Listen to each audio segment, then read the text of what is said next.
دیکھیں یہ تو مسلمہ ایک قاعدہ ضابطہ ہے کہ جب تک بچہ بالغ نہیں ہوتا وہ شرعی احکام کا مکلف نہیں ہوتا، یعنی اس پہ پورا کرنا لازم نہیں ہوتا، اور اگر اس میں وہ کوتاہی کر بھی دیتا ہے تو اس کے نام اعمال میں گناہ نہیں لکھا جائے گا۔ لہٰذا اگر بچہ خود سونا اٹھا کے پہن لے تو وہ گناہ گار نہیں ہے،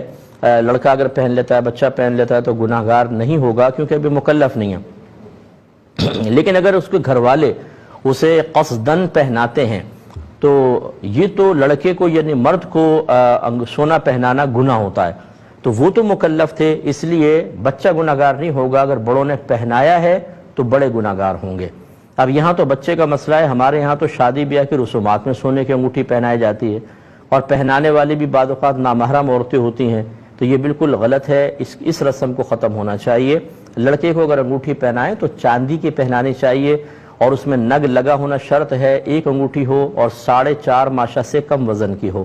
نگ چاہے کتنی وزن کا ہو لیکن انگوٹھی کا حلقہ جو ہے وہ 4.5 ماشا سے کم وزن کا ہونا چاہیے، یہ حدیث میں تلقین ہے۔ ہمارے ہاں بس یہ لین دین کے اندر بعض اوقات ناجائز رسومات اختیار کی جاتی ہیں، اور ہماری خواتین سننے کے لیے تیار نہیں ہیں، یہ کہتی ہیں یہ مولوی ہر چیز میں پابندی کرتے ہیں، ہم تو سب کریں گے، پھر آپ آخرت میں جواب دیں۔